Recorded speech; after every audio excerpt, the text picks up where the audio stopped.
Kita mulai. Bismillahirrahmanirrahim. Assalamualaikum warahmatullahi wabarakatuh.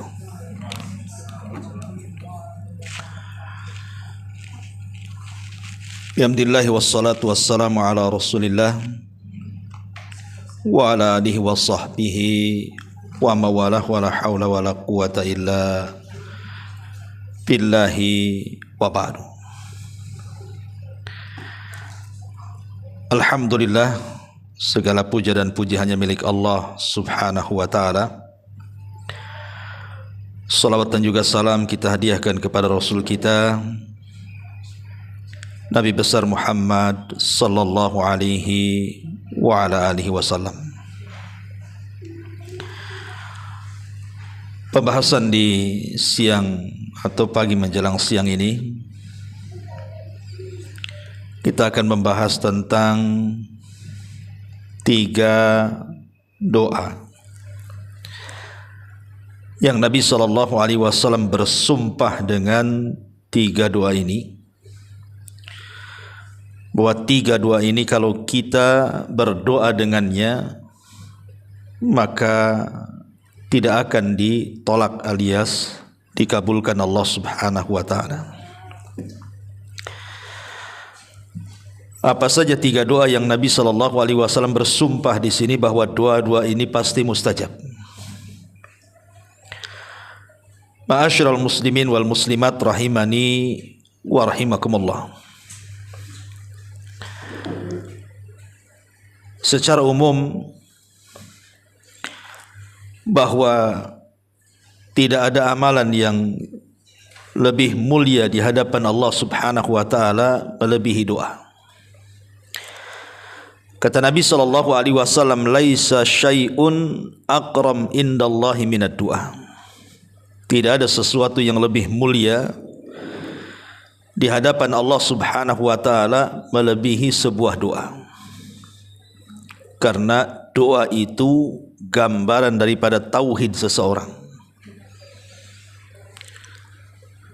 Bahkan dalam setiap ibadah yang kita lakukan pasti terkandung doa di situ. Ibadah apa saja. Karena minimalnya saat kita melakukan ibadah, kita hanya mengharap bahwa ibadah-ibadah kita itu diterima dan berpahala. Makanya doa ini nilainya sangat tinggi sekali. Tapi sayang, banyak yang tidak tahu nilai sebuah doa. Padahal para nabi dan rasul, mereka sangat mengagungkan doa. Seolah-olah tidak ada yang tahu nilai sebuah doa kecuali mereka para nabi dan rasul dan orang-orang yang mengikuti mereka dengan baik.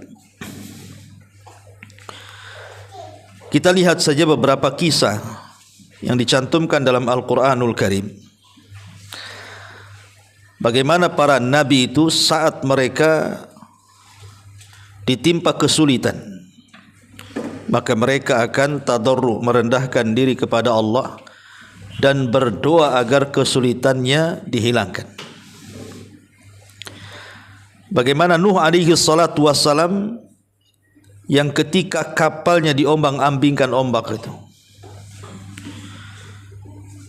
yang sebelumnya Nuh alaihi salatu wassalam hampir tidak selamat dari kaumnya. Setelah 950 tahun berdakwah, tetapi ditolak dakwahnya. Sampai-sampai ketika kaumnya sudah hampir berani bahkan mengancam untuk membunuh Nabi Nuh, maka Nuh berdoa kepada Allah, Rabbi inni maglubun fantasir.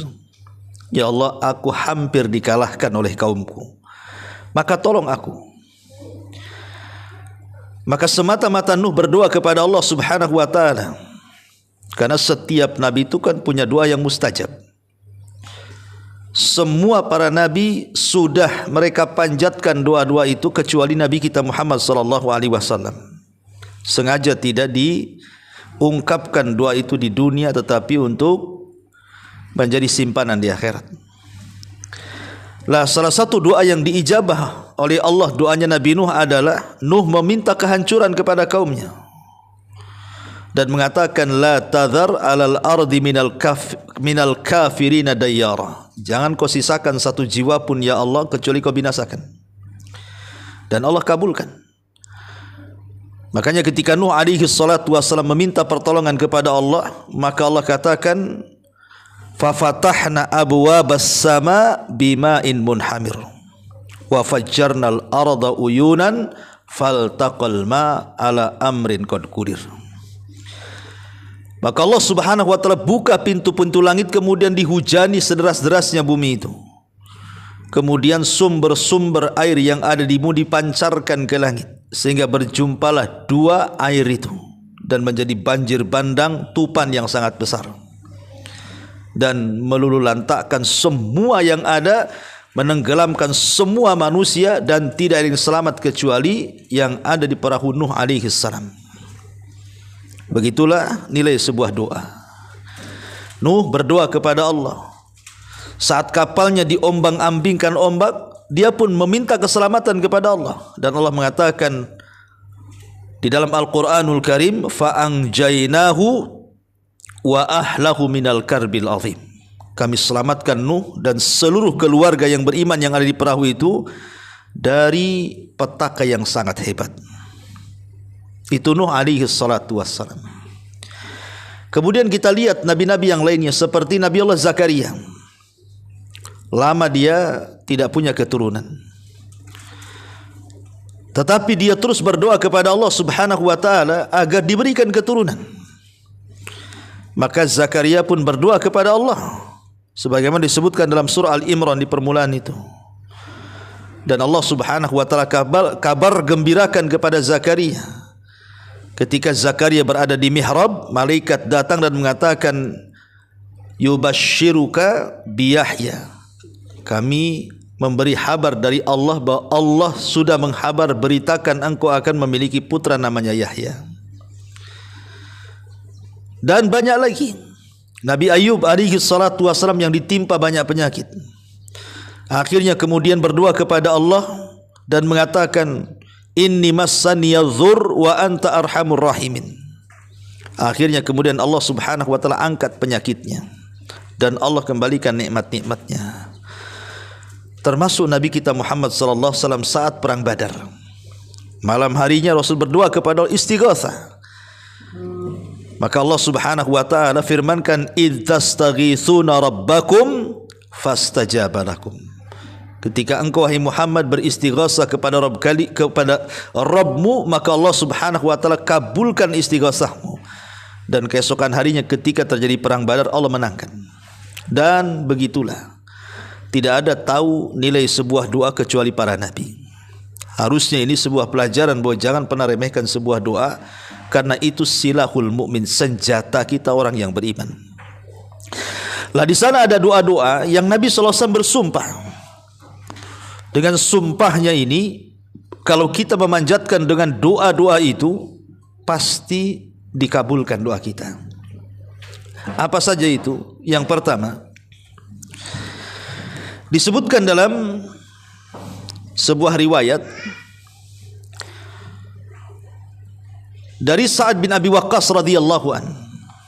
Ini Sa'ad bin Abi Waqqas radhiyallahu an meriwayatkan sebuah hadis. Jadi satu hari kata Sa'ad, marartu bi Utsman bin Affan. Aku lewat dengan Utsman ibn Affan radhiyallahu an, dan ketika itu Utsman berada di masjid. Fasallamtu alaihi, aku pun mengucapkan salam kepada Utsman itu. Tapi Utsman tidak menjawabnya. Sampai 3 kali Utsman juga tidak menjawabnya. Akhirnya kemudian kata Sa'ad, fa'ataitu amiral mu'minin, aku pun menjumpai amiral mu'minin yang ketika itu adalah Umar bin Khattab radhiyallahu an. Faqultu lahu, ku katakan kepada amiral mu'minin, ya amiral mu'minin, wahai amiral mu'minin. Dia mengatakan, apakah telah terjadi dalam Islam ini sesuatu? Kata Umar bin Khattab, wa madzak, apa itu maksudnya? Maka dia mengatakan, ya amiral mu'minin, lu aku lewat di masjid Nabi, di situ ada Utsman. Fasallamtu alaihi, aku ucapkan salam kepadanya.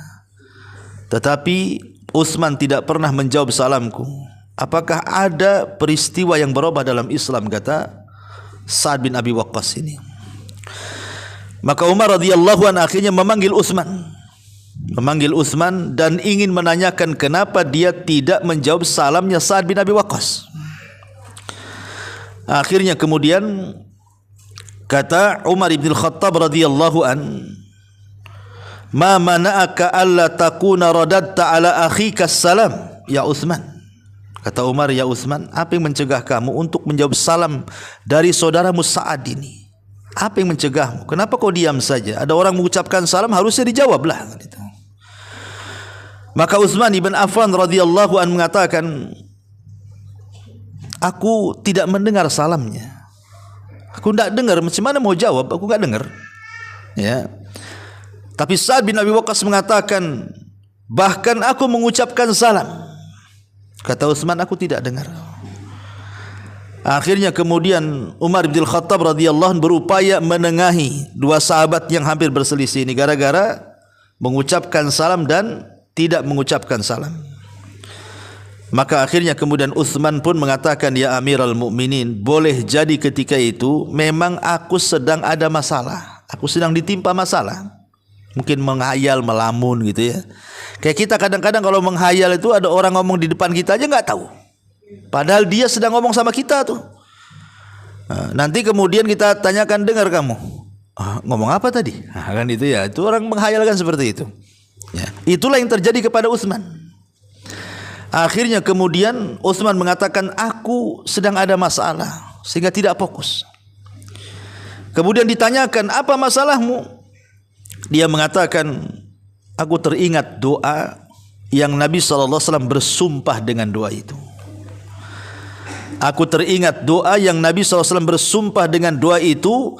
Siapa yang membacanya maka akan dihilangkan setiap kesulitannya, setiap kesusahannya, setiap gundah gulananya akan dihilangkan Allah." Masalahnya ketika Rasul hendak mengajarkan doa itu, datang pula Arabi, Arab Badui, mengganggu Nabi dengan pertanyaan. Akhirnya dia lupa menyebutkan lafadznya dan Rasul pun langsung pulang. Kata Sa'ad bin Abi Waqqas, "Ya Utsman, bukankah aku ada di situ? Aku kejar Nabi SAW dan aku pun penasaran apa lafadznya.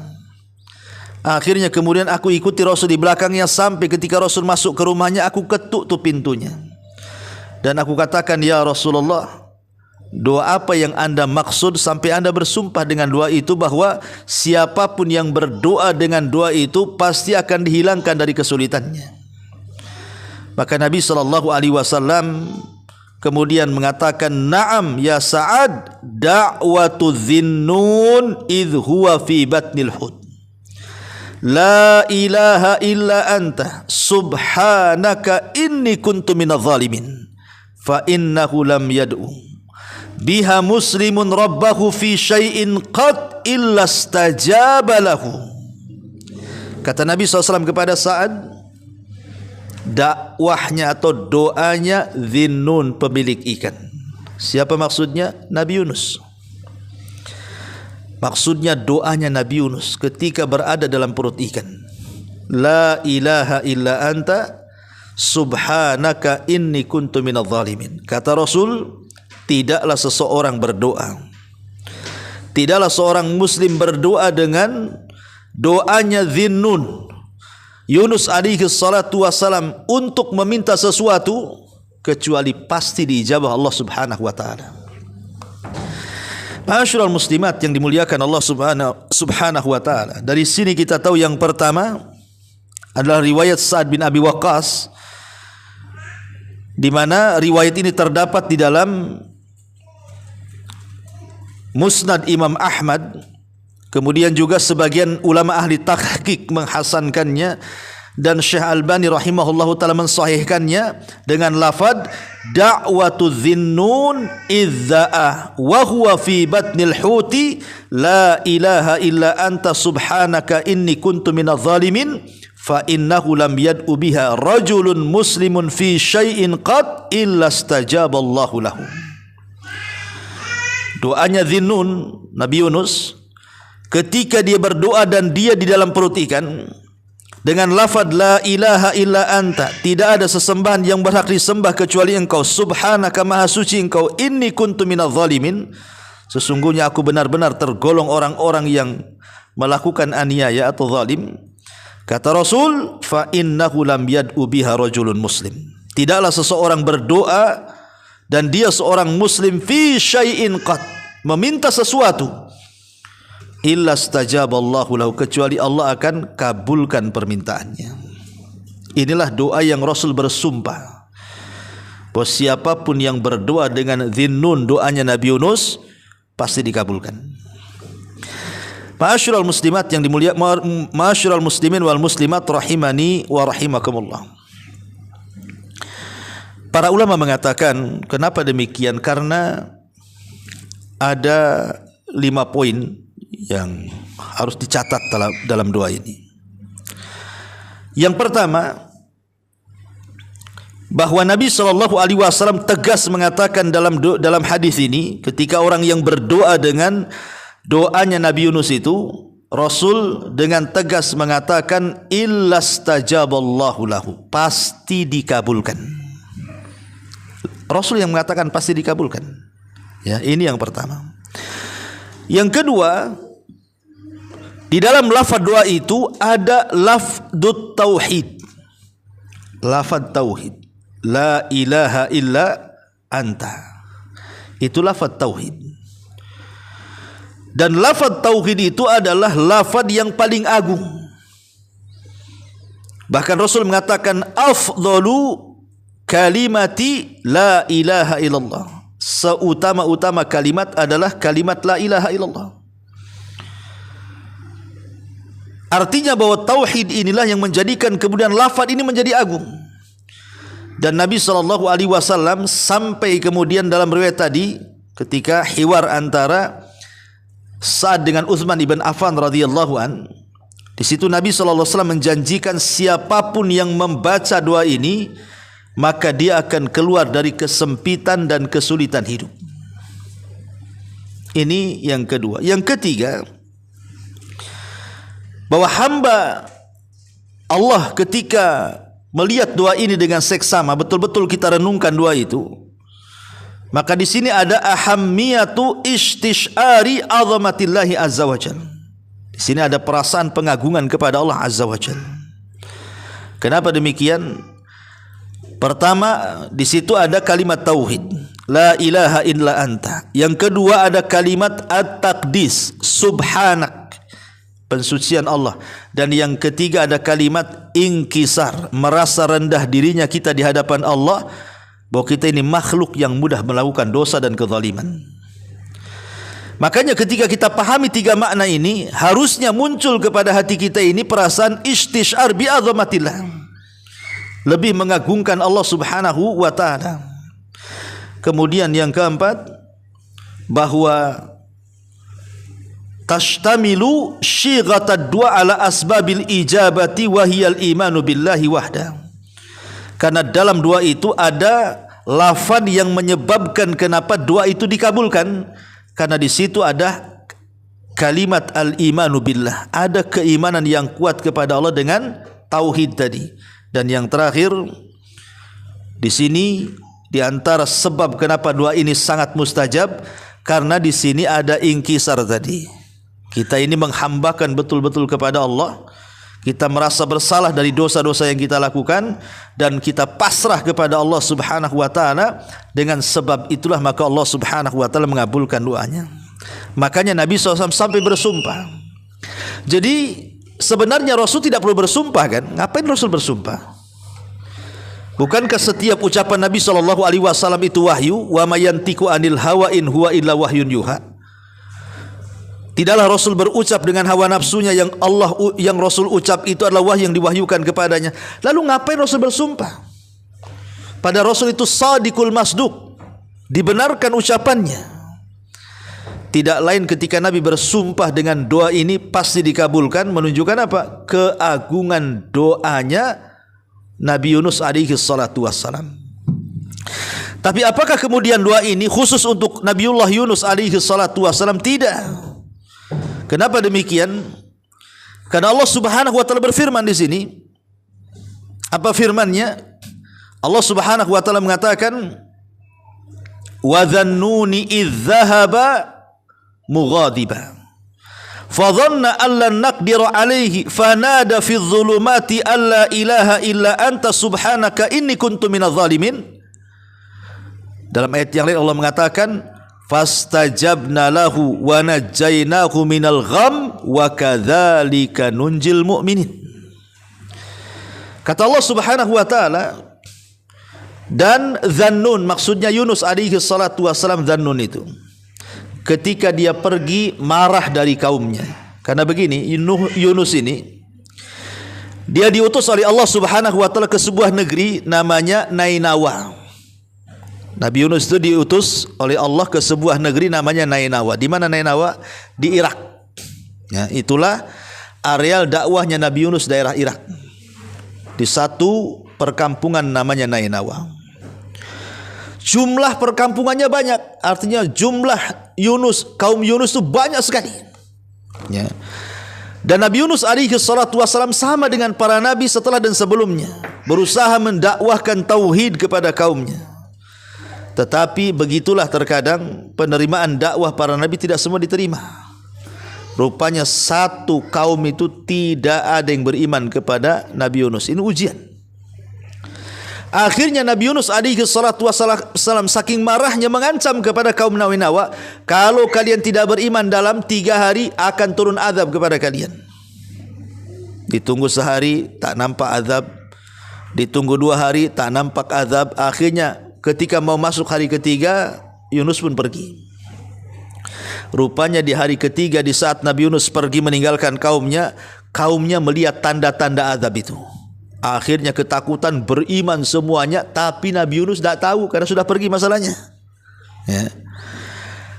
Makanya Nabi Yunus akhirnya mencari daerah baru. Naiklah dia kepada sebuah perahu.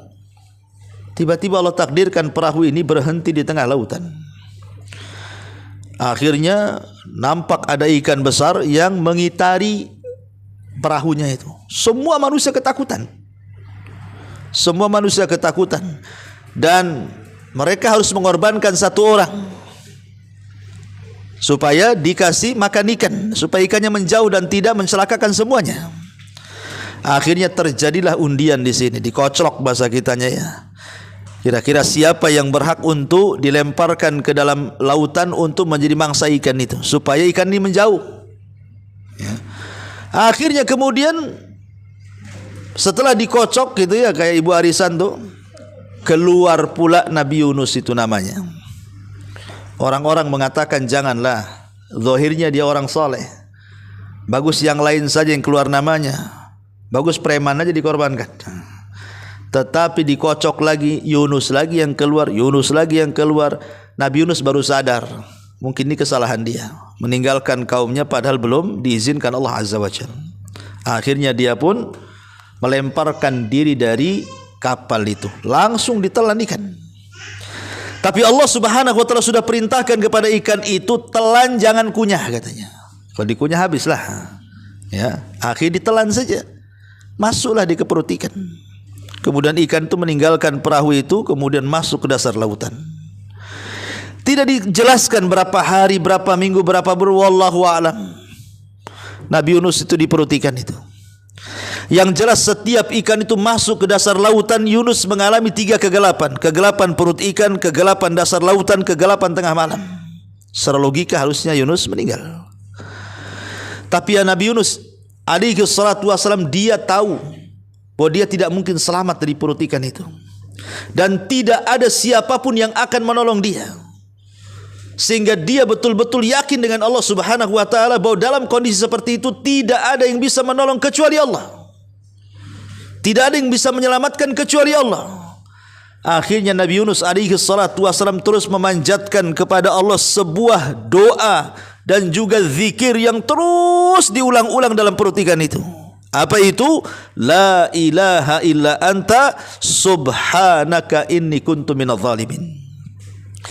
Maka ketika Nabi Yunus terus berdoa dengan doa ini, apa yang terjadi? Fastajabna lahu, maka kami kabulkan doanya. Wa najjainahu, kami selamatkan dia, minal gham, dari gham, dari kesulitan hidup dalam perut ikan tuh. Wa kadzalika nunjil mu'minin, begitu juga kami selamatkan bagi orang-orang yang beriman. Kalimat begitu juga kami selamatkan orang-orang yang beriman menunjukkan bahwa doa itu bukan khusus bagi Nabi Yunus saja, tapi doa itu umum bagi setiap orang yang beriman. Boleh kita baca.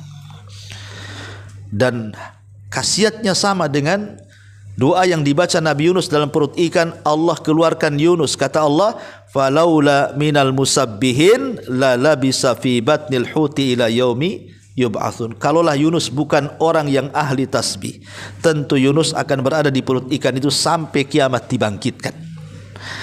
Akhirnya Allah keluarkan Nabi Allah Yunus dari perut ikan dan Allah selamatkan. Kata Nabi SAW dalam hadis ini, siapapun yang berdoa dengan doanya Dhinnun Yunus alaihi salam, la ilaha illa anta subhanaka inni kuntu minadh dhalimin, lam yad'u rajulun muslimun fi syai'in qad illa stajaballahu lahu. Tidaklah seorang muslim berdoa dengan doa itu kecuali pasti dikabulkan. Makanya saya sarankan, kalau kita hendak berdoa kepada Allah Subhanahu wa taala, sisipkan doanya Nabi Yunus, gitu maksudnya.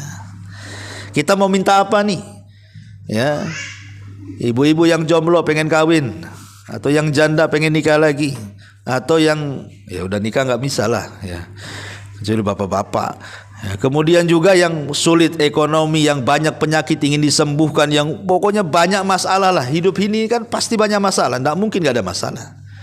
Setiap orang itu pasti punya masalah. Entah masalah kesehatan, entah masalah ekonomi, entah masalah keluarga, entah masalah itu banyak. Dengan anak, dengan orang tua, dengan suami, dengan pasangan, dengan tetangga, dengan rekan kerja dan begitu seterusnya. Semua orang punya masalah. Artinya kalau kita minta kepada Allah untuk masalah kita dihilangkan, selipkan doanya Nabi Yunus ini. La ilaha illa anta subhanaka inni kuntu minadh dhalimin. Minta apa di situ? Langsung kita minta kepada Allah. Setelah kita membaca doanya Nabi Yunus alaihi salatu wassalam. La ilaha illa anta subhanaka inni kuntu minadh dhalimin. Ya Allah, kabulkanlah saya perlu ini, perlu itu, perlu ini, dan begitu seterusnya. Ya, karena tadi Utsman ibn Affan radhiyallahu sampai mengatakan bahwa doa Dhinnun ini sampai Rasul bersumpah, siapapun yang mengucapkannya pasti mustajab. Ya, ini yang pertama. Ya. Doanya Nabi Yunus alaihi salatu wassalam, la ilaha illa anta subhanaka inni kuntu minadh dhalimin. Yang kedua, doa yang mustajab yang Rasul bersumpah dengan doa itu. Doa ini dari sahabat Anas ibn Malik radhiyallahu an dan dikeluarkan oleh ashabus sunan. Ya, Abi Dawud, Tirmidzi, Ibnu Majah itu disebut ashabus sunan. Dari Anas ibn Malik radhiyallahu an, dan doa ini juga disahihkan oleh Syekh Nasiruddin Al-Albani rahimahullahu taala. Jadi Anas ibn Malik radhiyallahu an, Anas bin Malik ini pembantu Nabi. 10 tahun dia membantu Nabi sampai Rasul meninggal. Maka disebut khadimur Rasul, pembantu Nabi. Kata Anas bin Malik radhiyallahu an, kuntu ma'a Rasulillah sallallahu alaihi wasallam jalisan. Satu hari aku pernah duduk bersama Nabi. Wa rajulun qa'imun yusalli. Di sebelah kami ada seseorang yang tegak mendirikan salat. Jadi Anas dengan Rasul sedang duduk, rupanya tidak jauh dari situ ada orang salat. Falamma raka'a wa sajada wa tashahhad da'a ila Allah. Ketika laki-laki ini sudah ruku, sudah sujud, dan sekarang posisi dia di tasyahud akhir, tiba-tiba dia berdoa setelah tasyahud itu. Apa doanya? Allahumma inni as'aluka bi anna lakal hamdu la ilaha illa anta al-mannanu badi'us samawati wal ard ya dzal jalali wal ikram. Allahumma inni as'aluka bi anna lakal hamdu la ilaha illa anta al-mannanu badi'us samawati wal ard ya dzal jalali wal ikram. Begitu lafadznya. Ya Hayyu ya Qayyum inni as'aluka. Ya Allah, hamba memohon kepadamu dengan segala pujian untukmu. Tidak ada Tuhan yang berhak disembah selainmu. Engkau esa, tidak memiliki sekutu. Engkau pemberi anugerah, engkau pencipta langit dan bumi. Wahai zat yang maha terpuji dan maha mulia, wahai zat yang maha hidup dan terus mengurus makhluknya. Ya Allah, aku meminta sesuatu kepadamu. Apa kata Nabi SAW ketika dia mendengar orang ini mengatakan seperti itu?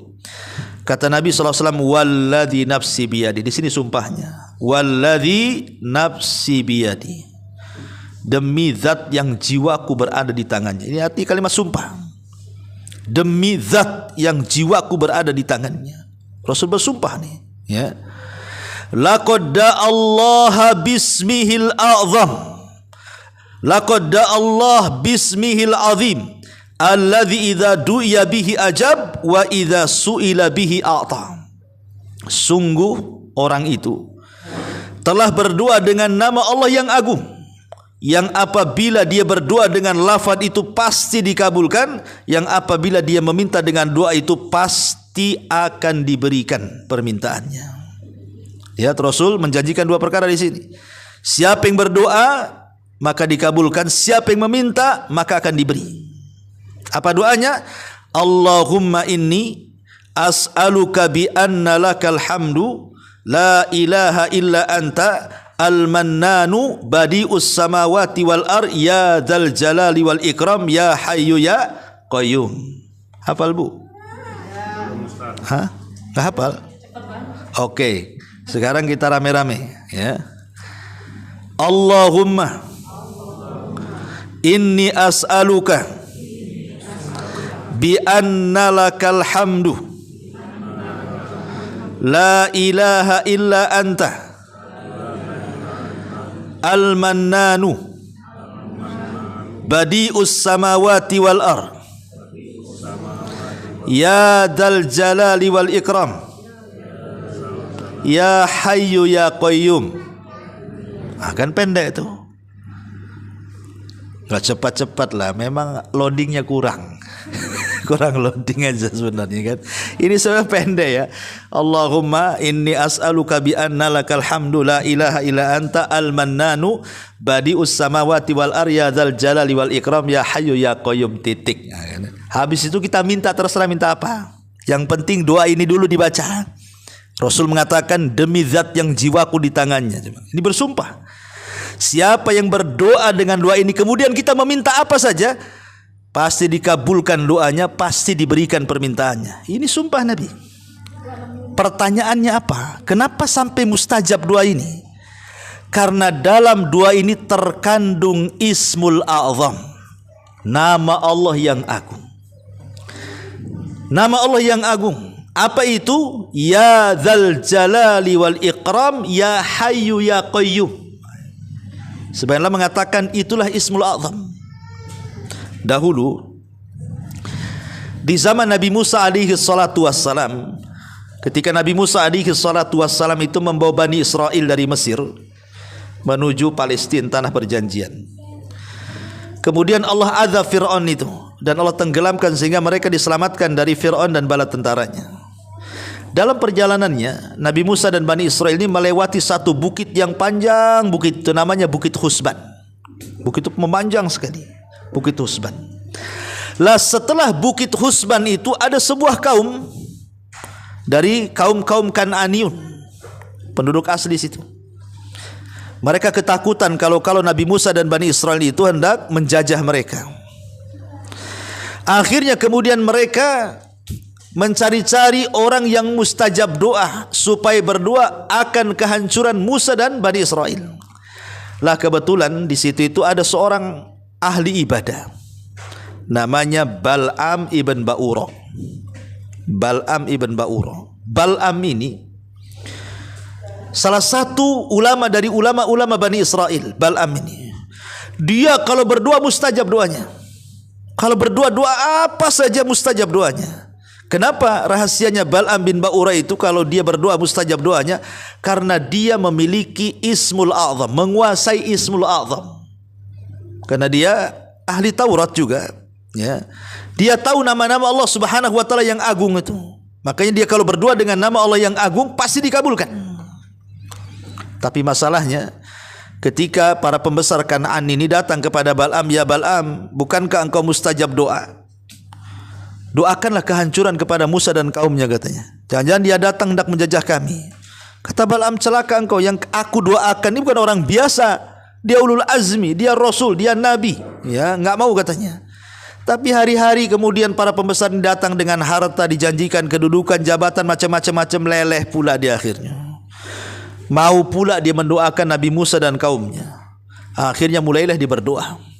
Masalahnya salah tempat. Yang dia doakan tu Nabi. Masa Nabi didoakan kecelakaan, mana dikabulkan Allah. Akhirnya kemudian setiap Bal'am ini berdoa kepleset-pleset tu doanya. Yang harusnya dia berdoa, ya Allah hancurkan Musa dan kaumnya, kepleset, ya Allah hancurkan kaum Kan'an dan orang-orang yang congkak dan sombong itu. Marahlah orang-orang Kan'an itu, ya Bal'am, kami kasih harta, kasih ini, kasih itu. Kau suruh berdoa kehancuran Musa, kenapa kau balik pula kehancuran tu doa kepada kami, katanya. Kata Bal'am, tak tahu kok kepleset-pleset gini lidahku, katanya. Ya. Akhirnya kemudian kata Bal'am, khasirat dunya wal akhirah. Aduh, kalau gini aku rugi dunia akhirat nih, katanya. Kenapa? Sudah tidak mustajab doanya. Yang kurang ajar dia mendoakan kehancuran Musa. Karena sudah mandi, sudah basah kuyup sekali lah. Dia mengatakan, ya sudah gini saja, kita cari cara lain. Jangan doa-doa sudah enggak mujarab lagi. Dengan cara apa? Utus wanita kalian, gadis, anak-anak gadis kalian, kasih cantik dia, kasih rapih dia, kasih molek dia supaya terfitnah tu Bani Israel. Cukup satu orang Bani Israel, kalau sampai ada yang berzina itu cukup, katanya. Diutuslah itu akhirnya. Lah Musa ini kan musafir dengan Bani Israel ke tanah perjanjian. Akhirnya kemudian gadis-gadis Kan'an ini mereka berjalan ke Bukit Husban, entah membawa dagangan, makanan atau apa, menawar-nawarkan. Ada pula yang jatuh cinta satu di situ. Akhirnya terjadi zina. Ketika terjadi perzinahan itu, turunlah taun kepada mereka. Dan tidak dicabut penyakit itu sampai diketemukan siapa pezinahnya, kemudian dibunuh baru dihilangkan penyakitnya. Tapi maksud saya itu bagaimana Bal'am ini doanya mustajab. Kenapa? Karena dia menguasai Ismul A'zam. Ya tentu Ismul A'zam di zaman dulu, dalam kitab-kitab dulu Taurat, Injil dan Zabur akan berbeda dengan Ismul A'zam yang ada dalam Asmaul Husna yang kita senantiasa hafal. Lah Asmaul Husna itu kan 99, walaupun itu bukan batasan. Tapi dalam Asmaul Husna itu ada nama-nama Allah yang disebut dengan Ismul A'zam, yang kalau kita berdoa bertepatan dengan Ismul A'zam itu, maka akan mustajab. Lah sebagian para ulama ada yang mengatakan Ismul A'zam itu adalah Ya Dzal Jalali wal Ikram. Ada juga yang mengatakan Ya Hayyu Ya Qayyum. Ada yang mengatakan Allah, ya. Dan ini tiga-tiganya terkandung di sini. Kalau seandainya ada yang mengatakan Allah, Allah ada di situ. Kalau ada yang mengatakan Ya Dzal Jalali wal Ikram, di situ juga ada kalimat Ya Dzal Jalali wal Ikram. Kalau yang mengatakan Ya Hayyu Ya Qayyum, di situ juga ada kalimat Ya Hayyu Ya Qayyum. Berarti pasti di antara tiga nama ini ada Asma'ullahil A'zam. Makanya kenapa Rasul sampai bersumpah di sini, demi zat yang jiwaku di tangannya, siapapun yang berdoa di sini, kalau dia berdoa diijabah, kalau dia minta pasti dikasih.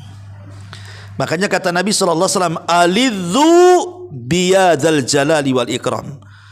Perbanyak oleh kalian mengucap kalimat Ya Dzal Jalali wal Ikram. Contohnya begini, ya Allah, aku mau usaha, tolonglah mudahkan usaha saya, Ya Dzal Jalali wal Ikram. Begitu ya. Ya Allah, saya ini mau safar, mudah-mudahan selamat sampai tujuan, Ya Dzal Jalali wal Ikram. Ya Allah, saya ini baru buka usaha, janganlah gulung tikar, kalau bisa bentang-bentanglah tikar tuh, Ya Dzal Jalali wal Ikram. Begitu maksud. Perbanyak setiap doa itu diakhiri dengan kalimat Ya Dzal Jalali wal Ikram, gitu maksudnya. Karena ada sebagian ulama mengatakan Ya Dzal Jalali wal Ikram itu adalah Ismul A'zam. Tapi ada juga yang mengatakan bukan itu, tapi Ya Hayyu Ya Qayyum. Ismul A'zam itu Ya Hayyu Ya Qayyum. Ya, dan begitu seterusnya. Tapi di sini maknanya, maksudnya ketika kita berdoa dikabulkan, ketika kita meminta diberi itu kapan? Saat kita berdoa dan menyelipkan doa ini, Allahumma inni as'aluka bi anna lakal hamdu la ilaha illa anta al-mannanu badi'us samawati wal ardh ya dzal jalali wal ikram ya hayyu ya qayyum. Setelah itu silahkan minta apa saja yang kita minta kepada Allah. Maka kata Rasul, kalau dia berdoa dikabulkan, kalau dia minta pasti akan diberikan permintaannya. Ini yang kedua. yang ketiga, ya, di antara doa yang Rasul bersumpah juga pasti akan dikabulkan. Hadis yang terdapat dalam Sunan Tirmidzi dan juga disahihkan oleh Syekh Nasiruddin Al-Albani. Hadis ini dari sahabat Buraidah ibn Husayb Al-Aslami radhiyallahu an. Jadi dia menceritakan sami'an Nabi sallallahu alaihi wasallam rajulan yad'u. Satu hari Rasul pernah mendengar ada seorang sahabat berdoa. Satu hari Rasul mendengar ada seorang sahabat berdoa. Dalam doanya sahabat ini mengatakan, Allahumma inni as'aluka bi anni ashhadu annaka antallah la ilaha illa antal ahadus samad lam yalid wa lam yu'alladzi lam yalid wa lam yulad wa lam yakul lahu kufuwan ahad.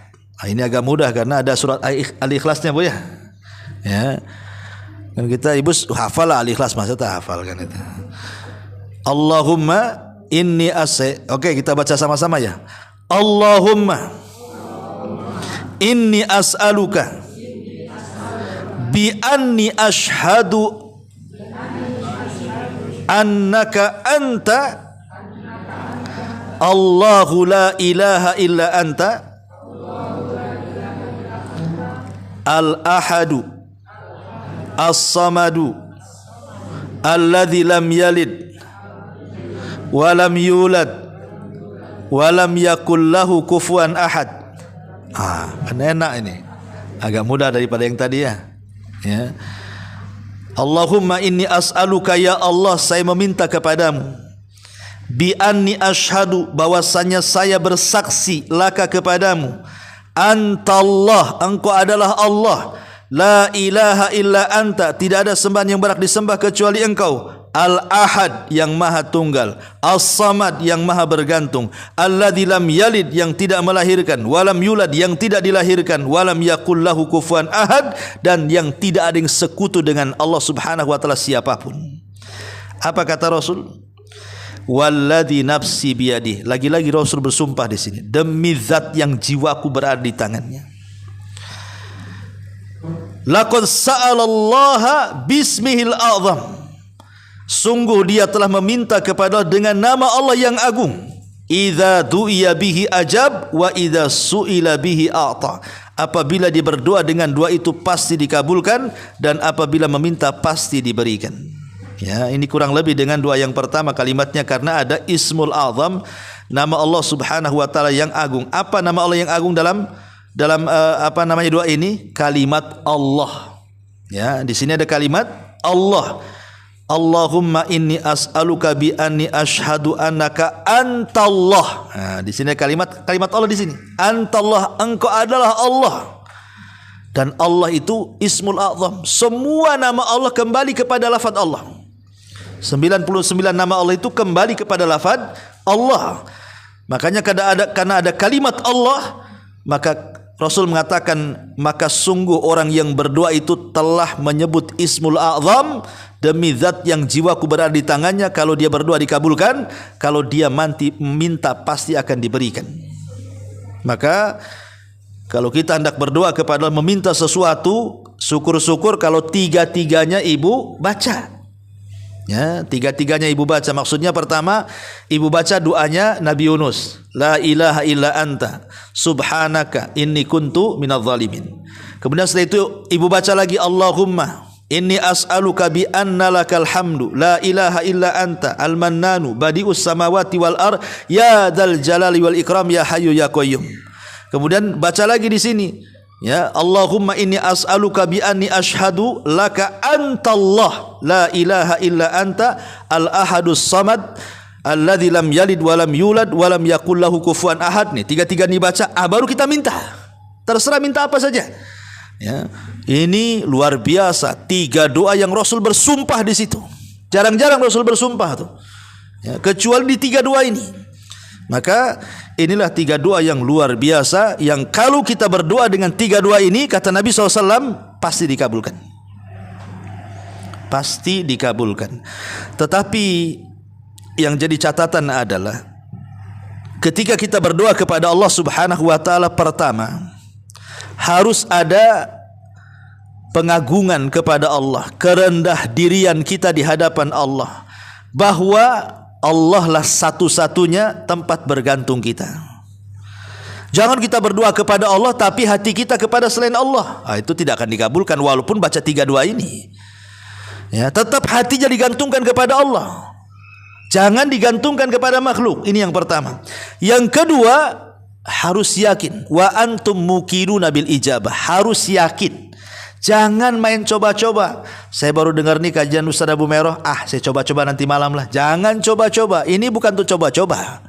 Ya, harus ada keyakinan. Kita meminta kepada zat yang yakin adanya Allah. Jangan kemudian kita beribadah dengan keraguan. Allah itu yakin adanya, maka meminta dengan keyakinan.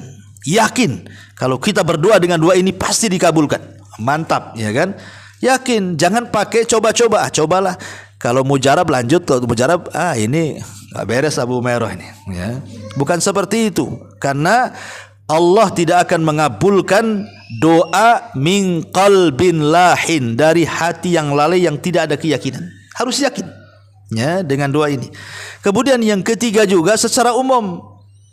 Ya, secara umum maknanya jauhi hal-hal yang bisa doa itu tertolak di hadapan Allah Azza wa Jalla. Seperti isi doanya, jangan sudah habis baca doa 3 ini, umpamanya doa la ilaha illa anta subhanaka inni kuntum minadz zalimin, kemudian yang kedua, yang ketiga, habis itu ya Allah hancurkan usaha orang sebelah. Enggak boleh, ya. Betul dia 3 doa ini mantap, setelahnya disuruh pula ya Allah hancurkan orang sebelah itu. Ya Allah kasihlah penyakit tetangga sebelah itu. Ya. Ya jangan, tidak boleh. Ya, karena doa kalau terkandung dosa atau memutus silaturahim tidak akan dikabulkan walaupun mukadimahnya sudah bagus. Jadi jangan ada hal-hal yang bisa menghalangi terkabulkannya doa, seperti isi doanya tadi terkandung dosa, terkandung memutus silaturahim, ya, maka jauhi. Ataupun kita memudah-mudahkan dengan perkara yang haram, ya, memakan yang haram, minum haram, pakaian dibeli dari yang haram, dan begitu seterusnya, karena ini jadi penolak jadinya kan. Kata Nabi SAW, ada seorang laki-laki di zaman dulu tangannya sampai ke atas, padahal dia seorang musafir, dia sedang sulit, dia terus memanjatkan ya Rob, tapi tidak dikabulkan doanya. Kata Nabi SAW, bagaimana akan dikabulkan doanya? Padahal orang ini punya banyak syarat untuk dikabulkan doa, tapi tidak dikabulkan doanya. Ya bagaimana kalau sudah dikabulkan makanan yang makan haram, minuman yang dia minum haram, pakaian yang dia pakai haram, dan dia dibesarkan dari benda yang haram. Fa kaifa yustajabulah, bagaimana akan dikabulkan? Ya, jadi tetap juga harus mengacu kepada etika-etika doa secara umum. Lebih bagus lagi kalau doanya itu satu di tempat yang mustajab, kedua di waktu-waktu yang mustajab. Lebih mantap lagi di sepertiga malam akhir, antara adzan dan qomat, ketika turun hujan, ketika musafir, dan begitu seterusnya ya. Jadi itu lebih mantap lagi. Atau mungkin kita gunakan untuk doa dalam sholat. Setelah tentu ya yang jelas-jelas dulu dibaca. Mungkin kita bisa ambil dalam sujud. Kalau ibu sholat sendiri, ya, dalam sujud, setelah kita membaca subhana rabbiyal a'la wa bihamdi, subhana rabbiyal a'la wa bihamdi, subhanallah, baru baca doa ini, kemudian kita meminta, ya.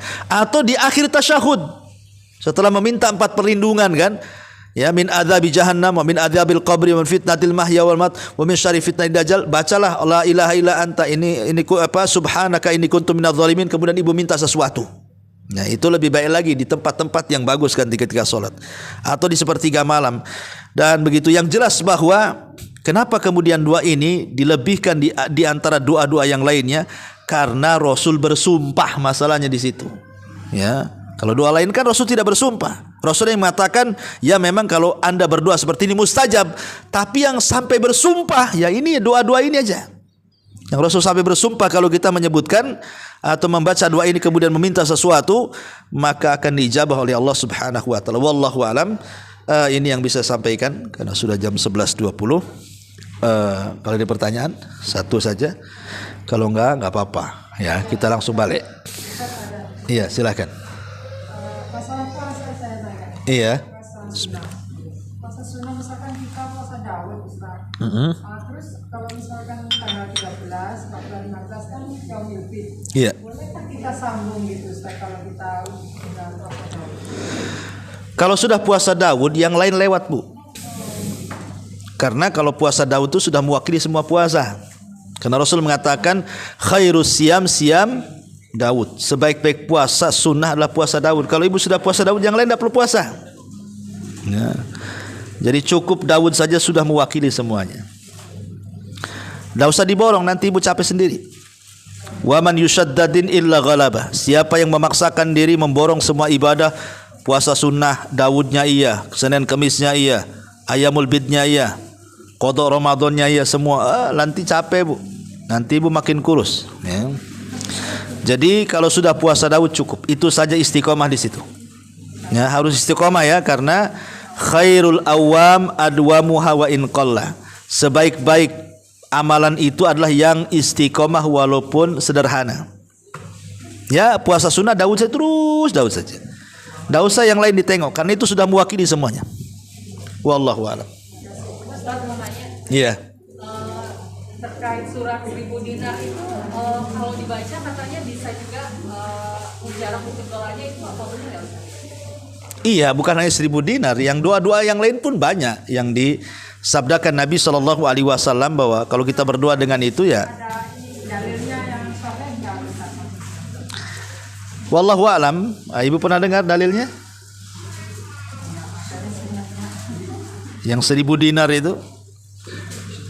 1000 dinar itu apa itu doanya? Hah? Doanya seperti apa 1000 dinar itu?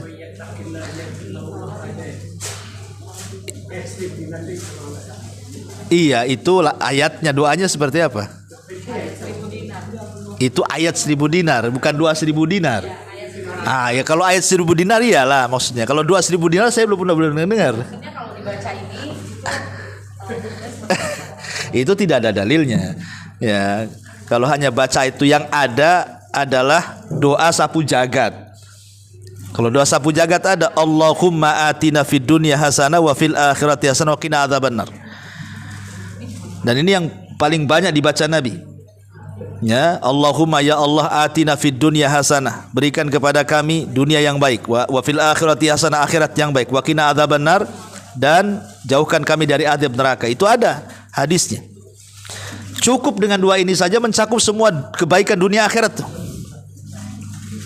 Dan ini diajarkan oleh Rasul kepada kita, dan ada faedah besar sapu jagat ini, ya, karena menyapu semua doa masalah terangkum dalam satu kalimat ini. Tetapi di situ harus dipahami bahwa Rabbana atina fid dunya hasanah wa fil akhirati hasanah wa qina adzabannar ini terkandung 3 perkara. 1, meminta dunia yang baik. 2, meminta akhirat yang baik. 3, meminta supaya dijauhkan dari azab neraka. Berarti di sini porsi meminta dunia itu cukup 1/3 saja. Tapi porsi meminta akhirat itu 2/3. Karena wa fil akhirati hasanah wa qina adzabannar ini akhirat. Dunia itu cuma 1 saja. Atina fid dunya hasanah. Berarti kalau ibu berdoa 1/3 minta dunia, 2/3 minta akhirat, gitu maksudnya. Itulah doa sapu jagat, ya. Tapi kalau doa ayat 1000 dinar ya, secara makna mungkin wa man yattaqillaha yaj'al lahu makhraja wa yarzuqhu min haitsu la yahtasib. Ya, tetapi apakah kemudian dibaca dalam bentuk doa? Itu kan bukan dalam bentuk doa kalimatnya. Hanya memberitahu barang siapa yang bertakwa kepada Allah, maka dia akan dimudahkan urusannya dan akan diberikan rizki dari arah yang tidak disangka-sangka, kan itu ya. Mana kalimat lafaz doanya seperti dimulai dengan kalimat Allahumma umpamanya, ya Allah, atau Rabbana ya Rabb kami, kan tidak ada di situ. Itu hanya ayat saja. Ya, kalau Nabi SAW memang menyebutkan siapa yang membaca ayat sekian maka akan begini, ini kan perlu dalil namanya yang kayak gini ya. Harus ada dalilnya, ya, walaupun secara maknanya benar, tapi kalau dibuat semacam amalan ini tidak bisa dikhususkan, harus ada dalil, ya, karena kita ini beragama itu perlu dalil. Wallahu a'lam. Ya, saya kira cukup. Subhanakallahumma bihamdika asyhadu an la ilaha illa anta astaghfiruka wa atubu